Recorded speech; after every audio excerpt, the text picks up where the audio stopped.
কিন্তু আজকে বিএনপি বলুক যে সব দলই তো বলতেছে যে ওই সরকারকে হটানোর জন্য আমরা কর্মকাণ্ড করেছি এবং তাদের লোক কি কয় আয়নাঘরে ছিল, গুম হয়েছে, খুন হয়েছে, বিনা বিচারে হত্যা হয়েছে। কিন্তু ইন অ্যাকশন যদি আপনি দেখেন, ইন অ্যাকশন কিন্তু তাহলে আওয়ামী লীগের তো সবচেয়ে বেশি ক্রোধ থাকার কথা ওনাদের বিরুদ্ধে, কিন্তু ইন অ্যাকশন ক্রোধটা দেখতেছি এনসিপির বিরুদ্ধে। আমরা তো সবাই বলতেছি তাহলে তো আওয়ামী লীগের সাথে সব দলের লড়াই হইতে হবে, জামাতকেও পিটানো উচিত।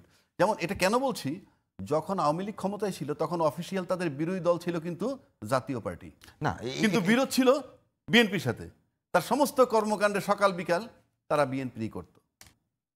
আমরা যদি জিয়া রহমানের মার্শাল্লার দিকে তাকাই, মাটি থরথর করে কাঁপছে। এরশাদ যখন মার্শাল্লাহ দিল, মাটি থরথর করে কাঁপছে।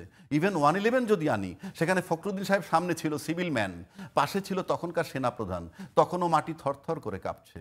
কিন্তু এখন ইউনূস সাহেবের পাশে সেনাপ্রধান আছেন, মেসটিসি পাওনি আর্মি মাঠে আসে, মাটি কাঁপে না কেন? আমার প্রশ্ন, মাটি কাঁপে না কেন? সেই প্রশ্নটা আমি ইউনূস সাহেবকে করতে চাই। সে বলল যে সেনাবাহিনী ট্যাঙ্কে করে এনসিপির কোনো নেতাকে তারা সেভ করছে, অর্থাৎ ওখানে সেনাবাহিনী গাড়িতে করে। এটার মানে হচ্ছেই যে গোপালগঞ্জে যেটা চলমান ছিল আন্দোলনটা, মানে যারা প্রতিরোধ করতে গেছে, অর্থাৎ এই এনসিপি গেছে ওখানে মিটিং করতে, সভা করতে, তারা বাধা দিছে। তার মানে হইল ওই যে যারা বাধা দিছে তাদের পক্ষেই কাজটা করা হইল। অর্থাৎ এনসিপিকে সেখানে ট্যাঙ্কে ভরে বা গাড়িতে ভরে আপনি নিয়ে আসলেন। আমরা কিন্তু গ্রেফতারের কোনো ছবি দেখি নাই। এই ছবিটা দেখছি, কিন্তু সেখানে দেখি নাই যে কাউকে গ্রেফতার করা হয়েছে। গ্রেফতার হয়েছে আমরা ওই সময় দেখি নাই, আগে পরে হইতে পারে। কিন্তু আমার এখানে একটা প্রশ্ন হইলেই, এই প্রোগ্রামটা, এই গোপালগঞ্জ তো মঙ্গল গ্রহের জায়গা না, বাংলাদেশের ম্যাপের মধ্যে আছে, বাংলাদেশের জেলা। সুতরাং এখানে প্রোগ্রামটা অনেক আগের, যে যাবে ওরা জনসভা করতে যাবে, অপরাধটা কি? আপনি বৈধ অস্ত্র কিন্তু এই সরকার ক্ষমতা আসার পর সব জমা নিচ্ছে। বৈধ অস্ত্র জমা নিতে পারেন, অবৈধ অস্ত্র তো জমা নেওয়া যায় না। অবৈধ অস্ত্র উদ্ধার করতে হয়। কয়টা অস্ত্র উদ্ধার করা হয়েছে? আজকে যে অস্ত্রের মহড়া আমরা দেখলাম, ইভেন ককটেলও ফুটছে। হ্যাঁ, এই যে ফুটছে, এগুলো তো ছিল ওখানে ছিল। যদি বলে ছিল না, তাহলে কেউ দিচ্ছে, কথার কথা, আমি তর্কের খাতিরে বলছি। এটা থাকবে কেন ওখানে? সুতরাং এখানে আইনশৃঙ্খলা পরিস্থিতি, সেই পার্টটা আমি পরে আসছি। সম্প্রতি যেমন ভাই বলল, ভাই কেন সবাই আন্দোলন করছে এই সরকার পতনের জন্য, টার্নিং পয়েন্ট হয়তো জুলাই হয়েছে, সেটা ভিন্ন কথা, বাট এবং তাদের রোলটা বেশি ছিল, কারণ তারা বুকের রক্ত দিছে, মারা গেছে, ফাইন। কিন্তু আজকে বিএনপি বলুক যে সব দলই তো বলতেছে যে ওই সরকারকে হটানোর জন্য আমরা কর্মকাণ্ড করেছি এবং তাদের লোক কি কয় আয়নাঘরে ছিল, গুম হয়েছে, খুন হয়েছে, বিনা বিচারে হত্যা হয়েছে। কিন্তু ইন অ্যাকশন যদি আপনি দেখেন, ইন অ্যাকশন কিন্তু তাহলে আওয়ামী লীগের তো সবচেয়ে বেশি ক্রোধ থাকার কথা ওনাদের বিরুদ্ধে, কিন্তু ইন অ্যাকশন ক্রোধটা দেখতেছি এনসিপির বিরুদ্ধে। আমরা তো সবাই বলতেছি তাহলে তো আওয়ামী লীগের সাথে সব দলের লড়াই হইতে হবে, জামাতকেও পিটানো উচিত। যেমন এটা কেন বলছি, যখন আওয়ামী লীগ ক্ষমতায় ছিল তখন অফিসিয়াল তাদের বিরোধী দল ছিল কিন্তু জাতীয় পার্টি, না কিন্তু বিরোধ ছিল বিএনপির সাথে। তার সমস্ত কর্মকাণ্ডে সকাল বিকাল তারা বিএনপি করত।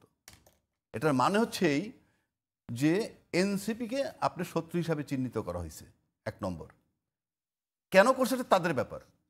প্রত্যেকটা রাজনীতির ভিতরে একটা হিসাব থাকে, লাভ এবং লোকসান।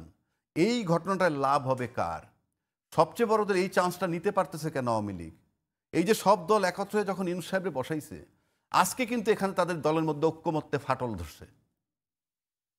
এনসিপি একদিক, জামাত একদিক, স্থানীয় নির্বাচন আগে না পরে, তারপরে কি বলে পিআর সিস্টেম হবে না কি হবে, এরকম বিভিন্ন বেসিক কতগুলো যাতে ঐক্যমত্যে ফাটল।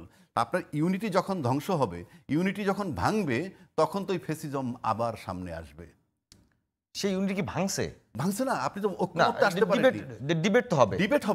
ডিবেট হওয়ার পর তো স্ট্যান্ড ক্লিয়ার হয়ে গেছে।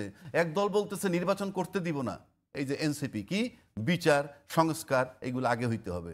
জামাত বলতেছে পিআর সিস্টেম ছাড়া আমরা যাব না। এই যে বিষয়গুলা, এবং কয়েকদিন 2 দিন আগে বোধহয় বলছে যে ঐক্যমত্য হওয়া এখনো কঠিন। তো এই যখন আমি এই মেসেজগুলো পাবো, তখন কিন্তু ওই ফেসিজমের যারা আছে তারা নিশ্চয়ই মাথা চারা দিয়ে উঠবে। অর্থাৎ আপনার ফাটলটা আপনি প্রকাশ করতেছেন কেন? আমার বক্তব্যটা হলো ওইখানে আপনাদের ভিতরে যে ঐক্যমত্য, যেটা খুব জরুরি, আমি বারবার বলি যেটা খুব জরুরি। আরেকটা বার্তা আমি দিতে চাই, আইন শৃঙ্খলা বাহিনী নিয়ে একটা কথা হয় অলওয়েজ, এই টোটাল ঘটনাটা নিয়ন্ত্রণ করা।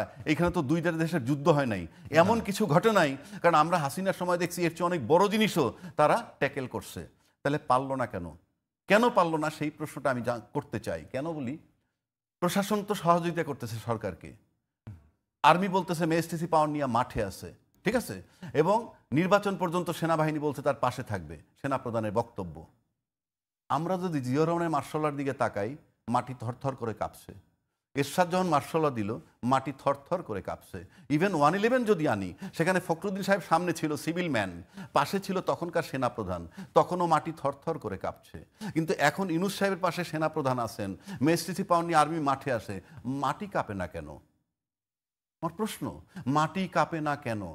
সেই প্রশ্নটা আমি ইউনূস সাহেবকে করতে চাই, যে আপনি কি সেনাপ্রধান কিংবা পুলিশ প্রধান কিংবা অন্যান্য আইন প্রয়োগকারী সংস্থাকে বলেছেন যে তোমরা নাম কস্তে মাঠে থাকো, সব কিছু ওভারলুক করবা, যা কিছু তাই হোক, যাতে নির্বাচন না হয়? এইটা বলছে কিনা আমি ইউনূস সরকারের কাছে জানতে চাই। পাশাপাশি যারা আইন শৃঙ্খলা বাহিনীর প্রধান হিসাবে আছেন, তারা আজকাল স্টেটমেন্ট দিচ্ছেন, তাদেরকেও ক্লিয়ার করতে হবে যে মাঠে কাজটা হচ্ছে না কেন, সরকারের ডাইরেকশনটা কি?